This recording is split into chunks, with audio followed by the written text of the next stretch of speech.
স্বাগত খেলাযোগে আপনাদের সাথে আছি আমি ফাইম রহমান। পাকিস্তান সিরিজের আগে প্রস্তুতি ম্যাচ খেলতে নামছে বাংলাদেশ। আকবর আলীর অল স্টার একাদশের বিপক্ষে নামবে মেহেদী মিরাজের জাতীয় দল। কম্বিনেশন ঠিক করাই প্রধান লক্ষ্য। বাবর ফকরকে বিশ্রাম নয়, সেরা দল নিয়েই আসছে পাকিস্তান। বাংলাদেশকে ছোট করার বিষয়টি উড়িয়ে দিলেন ক্রিকেট অপারেশনস চেয়ারম্যান। ঘরের মাঠে লাল বিসিবির বর্তমান কমিটির কোনো ভবিষ্যৎ নেই। আগামীর প্রেসিডেন্টকে আরও সাহসী হওয়ার আহ্বান সুজনের। পাকিস্তান সিরিজে সম্ভব না হলেও দ্রুতই ফিরবেন সাকিব, জানালেন আসিফ। ওডিআই ক্রিকেট দিয়ে আবারও প্রত্যাবর্তন করছে বাংলাদেশ দল। ভক্তদের জন্য আনন্দের সঙ্গে আছে প্রশ্নের জায়গাও। বিশেষ করে ব্যাটিং অর্ডারে কারা থাকবেন বাংলাদেশ দলে, মিডল অর্ডারে কারা ধরবেন হাল, সে নিয়ে প্রশ্ন থেকেই যাচ্ছে। ইনজুরি ও বাদ পড়া থেকে দলে ফিরছেন লিটন, আফিফরা। দুজনেই কি ফিরবেন একাদশে ফিরলেও কত নম্বরে ব্যাটিং করবেন তারা? সব মিলিয়ে কেমন হতে পারে বাংলাদেশের মিডল অর্ডার ব্যাটিং, তা নিয়ে থাকছে প্রতিবেদন। দল ঘোষণা হয়েছে আগেই, কিন্তু এখনও প্রশ্ন আছে একাদশ নিয়ে। ওডিআই ফরম্যাটটা ছিল বাংলাদেশের এক সময়ের প্রিয় ফরম্যাট। অন্য ফরম্যাটের তুলনায় এই ফরম্যাটেই আসতো বেশি সাফল্য। তবে সময়ের বিবর্তনে বদলেছে চিত্র। বর্তমানে অন্য দুই ফরম্যাটে কালে ভদ্রে সাফল্য আসলেও বাংলাদেশ বেশ ভুগছে ওডিআই ফরম্যাটে। বিশেষ করে সমস্যার নাম middle order batting. Shakib, Mushfiq, Mahmudullah থাকাকালীন এই জায়গায় বাংলাদেশ ছিল বেশ শক্তিশালী। যে কোনো পিচে, যে কোনো মাঠ দলের হাল ধরতে পারতেন তারা। আবার এতগুলো নির্ভরযোগ্য নাম থাকায় দলেরও থাকতো ভারসাম্য। একজন খারাপ করলেও আর একজন ধরতে পারতেন দলের হাল। কিন্তু বর্তমান সময়ে এদের কেউই নেই। নতুনরা সেভাবে মিলে ধরতে পারছেন না। আগামী দিনে পাকিস্তানের বিপক্ষে সিরিজ, প্রশ্ন তাই সমস্যা সমাধানের দায়িত্ব থাকবে কার উপর?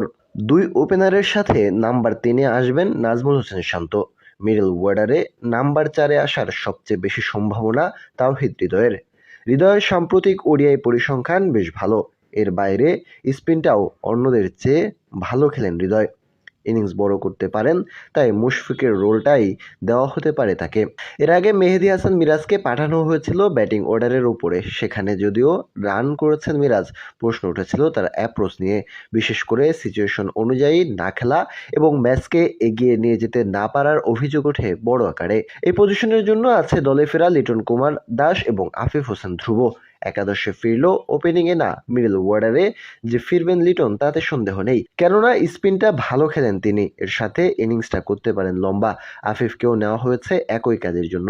সেক্ষেত্রে এদের মাঝে কেউ সেরকম ফিনিশারও নন যে তারা ব্যাটিং করবেন 7 বা 8-এ। তাই প্রশ্ন থেকে যায় একাদশে ফিরলে কত নম্বরে জায়গা দেওয়া হবে তাদের। খুব সম্ভবত আফিফ ফিরলে আসবেন 5 নম্বর পজিশনে, নাম্বার 6-এ আসবেন লিটন দাস। অবস্থা বুঝে পরিবর্তন হবে বাংলাদেশ ব্যাটিং অর্ডারে।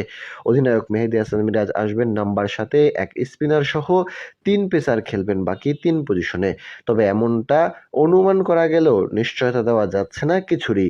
এবার দেখা যাক কেমন মিডল অর্ডার নিয়ে 11 মার্চ মাঠে নামে বাংলাদেশ দল। টি-20 বিশ্বকাপ জিতে নরেন্দ্র মোদী স্টেডিয়ামে নিজের ভাগ্য ফেরাতে চায় ভারত। ফাইনাল ম্যাচের আগে তাই পিচ নিয়ে ভিন্ন পরিকল্পনা করেছে স্বাগতিকরা। আর ভাগ্যের চাকা ঘোরাতে হোটেল পরিবর্তনও করেছে টিম ইন্ডিয়া। বিশ্বের সবচেয়ে বড় আহমেদাবাদের নরেন্দ্র মোদী স্টেডিয়াম তবে ভারতের জন্য হতে পারেনি সৌভাগ্যের প্রতীক। গেল ওয়ানডে বিশ্বকাপে অস্ট্রেলিয়ার কাছে শিরোপা হাতছাড়ার পর এবার সুপার 8-এ প্রোটিয়াদের কাছে বিধ্বস্ত টিম ইন্ডিয়া। তাই এসব তিক্ত স্মৃতি ভুলে আহমেদাবাদের নতুন ইতিহাস লিখতে চায় সূর্যকুমারের দল। তবে তা কিভাবে? সেমিফাইনালে ওয়াংখেড়ের যে উইকেটে ইংল্যান্ডকে হারিয়েছে, ফাইনালে একই ধরনের পিচে খেলবে ভারত। নরেন্দ্র মোদীর সেন্টার উইকেট কালো আর লাল মাটির সংমিশ্রণ। ইংলিশদের হারানোয় এমন পিচ তৈরিতে উদ্বুদ্ধ হয়েছেন কিউরেটররা, যেখানে ইনিংসে 200-র বেশি রানও হতে পারে। সঙ্গে ব্যাটারদের পাশাপাশি পেসাররা পাবেন বাড়তি সুবিধা। শুধু এখানেই থেমে নেই ভারত। ভাগ্যের চাকা ঘোরাতে হোটেল পরিবর্তন করেছে টিম ইন্ডিয়া। দেশটির গণমাধ্যমের মতে 2023 বিশ্বকাপ ফাইনাল ও দক্ষিণ আফ্রিকা ম্যাচের আগে যে হোটেলে ছিল সেই হোটেল ত্যাগ করেছে গৌতম গম্ভীর শিষ্যরা। ফাইনালের আগে তাই অন্য হোটেলে সূর্যকুমারের দল।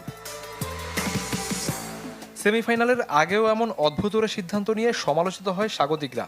চন্দ্রগ্রহণকে অশুভ প্রভাব মনে করে 45 মিনিট দেরিতে অনুশীলন শুরু করেছিল ভারত। পর্দায় 2টা ভিডিও আমরা করেছিলাম। একটা ভিডিও এরকম ছিল যে লিটন কুমার দাস ওয়ানডে ফরম্যাটে মিডল অর্ডারে তার প্রত্যাবর্তনটা হবে কিনা। অনফিল্ডের সেই ভিডিওর থাম্বনেইলটা আপনারা দেখতে পাচ্ছেন। আরেকটা ছিল আফিফ হোসেন ধ্রুবকে নিয়ে, যে সাম্প্রতিক সময় তার ব্যাটিংয়ের যে পরিবর্তনটা এসেছে অদম্য কাপ থেকে আমরা পরিলক্ষিত করছি, সেই ব্যাপারটাকে প্রেইজ করে আমরা বলেছিলাম যে আফিফ, আপনি মাথা উঁচু রাখুন এবং আপনি নিজের উপর ভরসা রাখুন, আপনি ভালো ব্যাটসম্যান, আপনাকে খুব সম্ভবত মানসিকভাবে কেউ সেই জায়গাটা দেয় না দেখে আপনি আপনার ট্যালেন্টটাকে বলতে পারেন না বা দেখাতে পারেন না। আরেকটা কন্টেন্ট আমরা করেছিলাম, সেটা হচ্ছে এই বিসিএলে সিলেক্টরদের একটু লক্ষ্য রাখা উচিত লিটন কুমার দাস এবং আকবর আলীর উপর মিডল অর্ডারের জন্য। দেখেন, একটা কথা আমি বলি, সেটা হচ্ছে এই তিনটে অ্যানালাইসিস আমরা করেছিলাম। লিটন কুমার দাস এবং আফিফ হোসেন ধ্রুব দুইজনই ন্যাশনাল টিমে এসেছেন। কি করে আসলে এসেছেন, আপনি সেই প্রশ্নটা করতে পারেন। উত্তরটা হচ্ছে কিছুই করে আসেননি। আফিফ একটা সেঞ্চুরি করেছেন, আর অদম্য কাপে ভালো ব্যাটিং করেছেন। লিটন কুমার দাস একটা 50 করেছেন, আদারওয়াইজ আর কিছুই করেননি। ওয়ানডে ফরম্যাটে প্রত্যাবর্তন করার মতো কিছুই করেননি। তাহলে কেন তারা সুযোগটা পেয়েছেন? তারা সুযোগটা পেয়েছেন কারণ আর প্লেয়ার নেই। বাদ বাকি যারা এই কয়দিনে সুযোগ পেয়েছেন বা যারা খেলেছেন, টু বি ভেরি অনেস্ট, কারোর ট্যালেন্টের উপর, কারোর টেকনিকের উপর ট্রাস্ট করার জায়গাটা আসলে ওইরকমভাবে নাই, আসলেই নাই। আপনি যদি আমাকে বলতে বলেন, আমারও নাই সেই ট্রাস্ট করার জায়গাটা।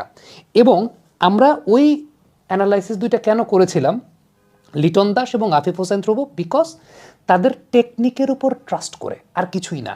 দেখেন, এটা খুব বলতেও খুব লজ্জা লাগে, মানে এই বিষয়টা নিয়ে আলোচনা করতেও খুব লজ্জা লাগে। কারণটা হচ্ছে আমাদের পাইপলাইনের অবস্থাটা, আমাদের সেকেন্ড টায়ারের প্লেয়ারদের অবস্থাটা আসলে এমন মানে প্রবলেমেটিক একটা জায়গায় আমরা আছি, যে জায়গাটাতে সত্যি কথা বলতে ওই লিটন বা আফিফের কথাটা আমাদের অ্যানালাইসিসে আনা এই কারণেই যে এই দুইটা প্লেয়ারের ক্যালিবার তো আছে, ক্যালিবারটা আছে অন্তত স্পিনের এগেনস্টে মাঝের ওভারে কাবাকাবি করবে না, এটার জন্য।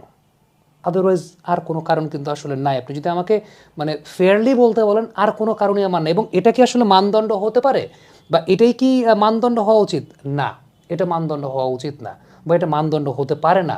কিন্তু আনফর্চুনেটলি, নিরুপায়, আসলে এর চাইতে বেটার কোনো কিছু করার জায়গা নাই। এখন এটা তো আমরা বলেছিলাম, এখন বাংলাদেশ টিমের সিলেক্টর যারা আছেন, Gazi Ashraf Hossain Lipu, Hasibul Hossain Shanto, they definitely have their thoughts. Coaching স্টাফে ফিল সিমন্স আছেন, মোহাম্মদ সালাউদ্দিন আছেন, they also have their thoughts. Gazi Ashraf Hossain Lipu যে কথাটা বলেছেন যে they have not done anything right to be back into the ODI side, but what matters যে কোচিং স্টাফ তাদের ব্যাপারে পজিটিভ ভাইব দিচ্ছে যে well, they are in well shape, they are in good shape.